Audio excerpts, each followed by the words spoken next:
అందరికీ ఫ్రెండ్స్, గోపీచంద్ గారు నటిస్తున్న భీమా మూవీ నుంచి అయితే ట్రైలర్ అయితే రిలీజ్ చేశారనమాట. ట్రైలర్ అనేది ఏ విధంగా ఉంది అంటే నాకైతే చాలా బాగా నచ్చిందనమాట. ముందుగా అయితే ఈ మూవీలో అయితే గోపీచంద్ గారు లుక్ అనమాట, మీసాలు అయితే పెంచి పోలీస్ క్యారెక్టర్లు అయితే చాలా బాగా ఉన్నారనమాట. నాకైతే బాగా నచ్చారు. అలాగే ఫైట్ సీన్ అనమాట, ఫైట్ సీన్లు అయితే నాకైతే బాగా నచ్చాయి.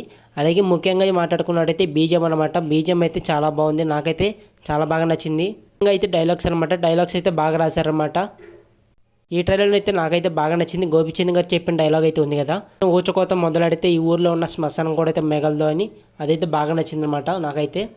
అలాగే విఎఫ్ఎక్స్ అనమాట, బాగా అయితే చేశారనమాట. విఎఫ్ఎక్స్ అయితే నాకైతే బాగా నచ్చాయన్నమాట. ఈ మూవీలో వచ్చేసరికి అయితే ఇద్దరు హీరోయిన్స్ అయితే నటిస్తున్నారన్నమాట. ఫస్ట్ హీరోయిన్ వచ్చేసరికి అయితే మాల్వికా శర్మ గారు, అలాగే ప్రియభవాని శంకర్ గారు. ఆల్రెడీ అయితే ఈ మూవీకి సంబంధించి అయితే 2 సాంగ్స్ అయితే రిలీజ్ చేస్తారన్నమాట. సాంగ్స్ కూడా అయితే చాలా బాగున్నాయి అనమాట. చాలా సంవత్సరాల నుంచి అయితే గోపీచంద్ గారికి అయితే హిట్ అయితే లేదనమాట. ఈ మూవీ అయితే ఖచ్చితంగా అయితే హిట్ అయితే కొడతారని అయితే ఈ మూవీ యొక్క ట్రైలర్ని చూస్తే అర్థమవుతుంది అనమాట. నాకైతే ఈ మూవీ యొక్క ట్రైలర్ అయితే బాగా నచ్చింది. ఇకపోతే ఈ మూవీని అయితే మార్చి 8వ తేదీన మహాశివరాత్రి స్పెషల్గా అయితే రిలీజ్ చేస్తున్నారు. నేనైతే ఈగర్లీ అయితే వెయిట్ చేస్తున్నాను అనమాట ఈ మూవీ కోసం. మీరు కూడా ఎంతమంది వెయిట్ చేస్తున్నారు కింద అయితే కామెంట్ చేయండి. అలాగే ట్రైలర్ అనేది మీకు ఏ విధంగా అనిపిస్తుంది కామెంట్ చేసి మన ఛానల్ అయితే సబ్స్క్రైబ్ అయితే చేసుకోండి. అలాగే వెళ్ళే ముందు అయితే ఈ వీడియోకి అయితే లైక్ చేయడం అయితే మర్చిపోకండి. Thank you.